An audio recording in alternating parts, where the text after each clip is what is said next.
Welcome to another episode of Me Being Her, where Me Being Her is just stepping into full alignment with who I actually am and the woman that I aspire to be because I'm already her right now.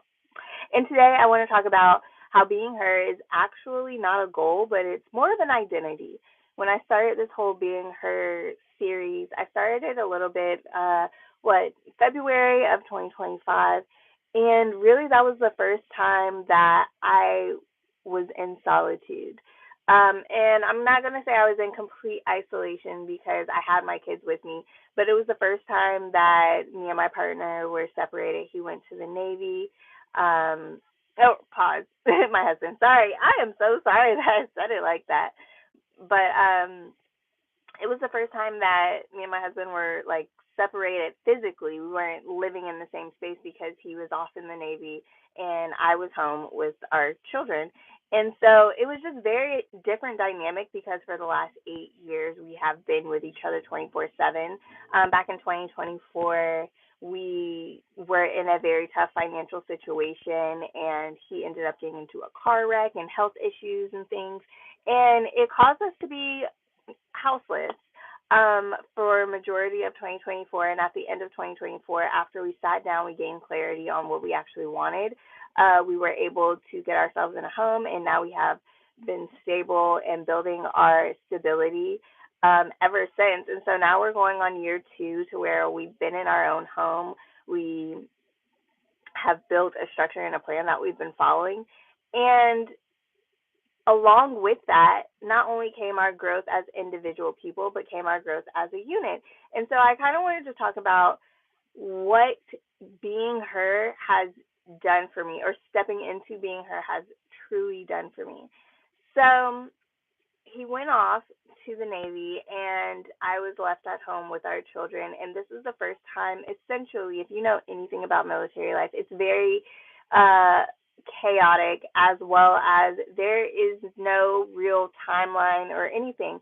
And so after several months of, hearing certain things and maybe them not following through or anything, I was like, you know what? I don't want to rely on any external resources or anything like that. I want to know, who am I as a woman? Who am I showing up as?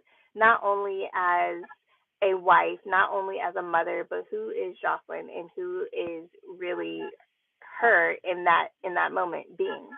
And so I realized when I was stepping into being her that it wasn't necessarily a destination. It was a daily choice, a daily action, a daily motivation.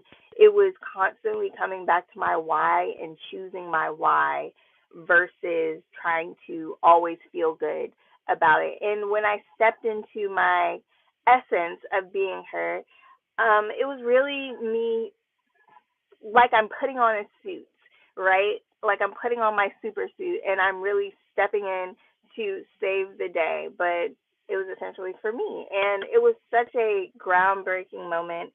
And I really want to talk about how, most women probably look at this whole becoming her or being her as more of a finish line, but it's not a finish line. It's not a destination. Like I said, it's a daily choice.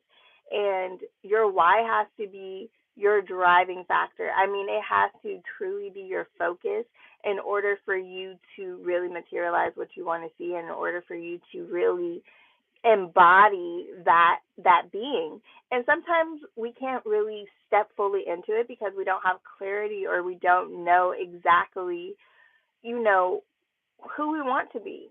And I had to ask myself that, like, who do I want to be outside of being a wife, outside of being a mother, outside of being an entrepreneur, outside of being a friend, a sister, a daughter, outside of being all of those titles? Who is Jocelyn? Who is the woman that will stand here before you? How would I describe myself? How would I want to be remembered? How would I want to make an impact? And those are the things that you have to ask yourself in order for you to really get down to not only who you are creating, but who are you being? And where is that person that you're currently being versus who you want to be? Where is the gap between that? Um, oops, sorry. Where is the gap between that? And so it's no longer identity versus motivation, right? It's really being rooted and structured in in your core principles of who you are as a woman, as a person, without all of those extra titles. So goals usually, like when you make it a goal, they usually fail because you're not in alignment with it. And like I said, when you don't really know what you want, if you're not really clear on it, if you're not really focused. Hi.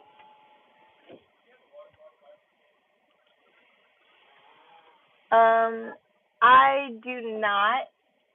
No, I don't. I'm sorry. You too.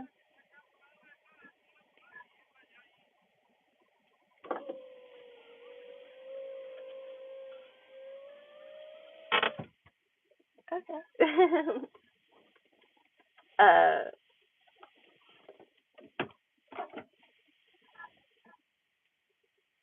that just kind of threw me out a little bit. Okay. Anyways, but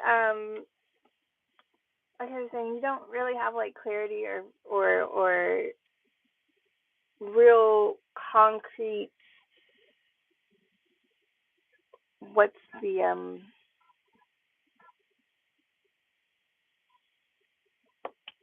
word? A concrete grounding on what you want. And I realized, over the years of practicing station and really creating my reality and things, it wasn't until I was very specific on what I wanted and I built a plan in order to get to it. A lot of people don't understand that freedom derives from structure and discipline. And when you're structured and disciplined, you literally take a hold of your time and you dictate happens with your time. Like you are in control of that. And a lot of people don't like discipline and structure because it holds them to a standard that either A, they don't like to arise to, they haven't been accustomed to it, or it's real radical responsibility. Like you have to basically take ownership of everything. And until you decide that, hey, I'm taking ownership over my life, you're going to continue going in this cycle of chaos and confusion and really not seeing what you want to see. So it's really like navigating the world without a roadmap. It's like saying, oh, I'm just going to open maps and I'm going to let maps tell me where I'm going to go. It's like, no, you have to put in the coordinates. You have to put in the destination of where you want to go, and then it's going to guide you there. But you can't just allow it to fall from the sky because that's really not how it works. And that's a illusion that I had for most of my 20s. I was like, oh, life is just going to work out for me. And now I'm glad I had this level of delusion because it allowed me to take a lot of risk and it allowed me to really be just overly optimistic about everything. And it wasn't until I became a mother and I became a wife that, okay, I'm now the structure and the glue to my household. I am now the structure and the glue to my family. So, how do I want to navigate this? And it requires, if you know anything about motherhood, it requires discipline and structure in order for you not to feel burnt out, in order for you not to feel overwhelmed. When you're an entrepreneur, it requires you to have a schedule. It requires you to do all of these things. Like, yeah, there's perks that you get to make your own schedule, but it's also the freedom that you get to make your own schedule. Like, the work is still the work, and the work is staying consistent, disciplined, and sticking to the structure. So it's really not I'm just going to set a goal and then I'm going to achieve it. No, what's my plan in order to get that goal? And are my goals really in alignment with what I want my bigger vision to be? And that's what we're going to get into now. So discipline is really a decision first. You're deciding on where you want to go, and now you're going to build a plan. You're going to build a system in order to get to that. You're going to build your roadmap to get from point A to point be. So if you're ready to stop winging it and really operate in the energy and the essence of truly being her, I made a build your foundation being her playbook. And I built this based upon my own experience because back in 2024, like I said, we were homeless. At the Once I manifested and I really got very clear on the intention that I want, like super clear clarity. I was like, I want a house with a backyard, with a driveway, downtown. And I want my kids' school to be close. I want it to be affordable within our budget for rent. I want to have friendly neighbors. I literally put that all on paper. I wrote it down. I said, this is exactly what I want, which is so funny because I ended up applying. We ended up applying for some new construction. They were apartments. And we went through the whole application process. I got approved and everything. The day that I was supposed to go and pick up my keys, they said, you're not approved. I ended up taking off of work. That I was working at a flower shop at that time. I took off of work and I was like, I will find the house today. Maybe I'm not meant to move into an apartment. Maybe I was setting myself too low, but I had said that I wanted a house prior to applying for the apartment. So let's remember that. I applied for the apartment. Day of that I'm supposed to get my keys, they said, oh no, you're not approved. You guys make too much, blah, blah, blah. And so I said, okay, you know what? Let's go look at a house. Me and my husband, we got in our car. That we had got a car. We had got jobs, got a car, and we were getting a place, right? So we got in the car, took off work, and we drove around the city for about 2-3 hours, called up all of the for rent signs, called up all of the people that have for sale, like looking on Facebook Marketplace and everything. We end up coming to the house that we're currently at. And it was just such a smooth process. The landlord was ex-military, or was a vet. He was the cheapest, and I can say that confidently and with pride because he was the cheapest. We signed paperwork the next day. He did not do a credit check, did not do a background check or anything like that. Or no, he did a background check. He didn't do a credit check or anything because we had just like been in financial hardships. And literally everything happened. We have a huge backyard. We have the driveway. Our neighbors cook me carne asada every other week and cut the grass. Like, the neighbors across the street, they have a garden, and when they're plentiful of during watermelon season, they bring us watermelons. Like, it was everything I asked for and then some. And we found it the day of that we were supposed to move in, and we did not get the keys, literally. And so I was like, okay, that was the intention. We were supposed to move in. We didn't move into that place. And it was because I had already set that intention out. I had already been working on it, been working towards that goal. And it truly manifested within 24 hours.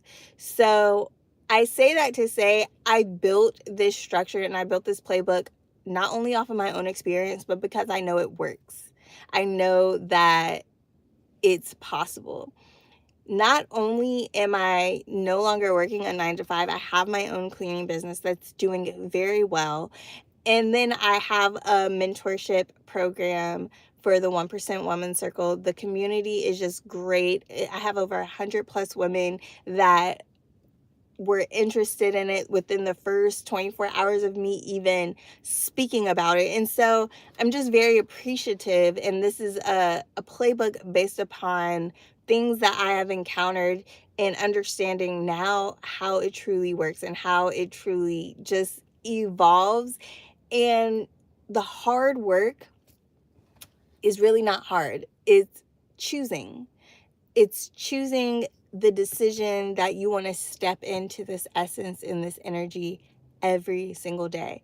And at first, it can seem a little difficult because you can seem a little uneasy. You may be a little bit overwhelmed. You may have a little bit of anxiety. You may have all of the things, but it's only because you lack the clarity of where you truly want to go. And when you sit down and you find the clarity of where you want to go and you decide that you're not waiting, you're not taking no for an answer, life is going to unfold before your eyes. So if you're ready to take out the guesswork, you can go ahead and click the link below and access your playbook. But 2026 is a beautiful, beautiful year already. And I'm so excited to meet each and every one of you that decide to join the 1% Woman Circle community. And I'm just ready to pour into this version of myself and really embody this version of myself because it took some time. I'm not gonna lie, it took some time for me. But once I made the decision, I haven't looked back. And I haven't sat down to really stop because you get motivated to continue and you get inspired to wake up each day and you get, like not overwhelmed in a bad way, but you get overjoyed to really pour in to the version of yourself that you've not only aspired to be, but who you truly are. So I will see you guys in the next video, and I hope that you took something away from this because you don't have to keep on waiting in order to arrive. You just have to know and decide that you're enough today. So, bye guys. See you guys later.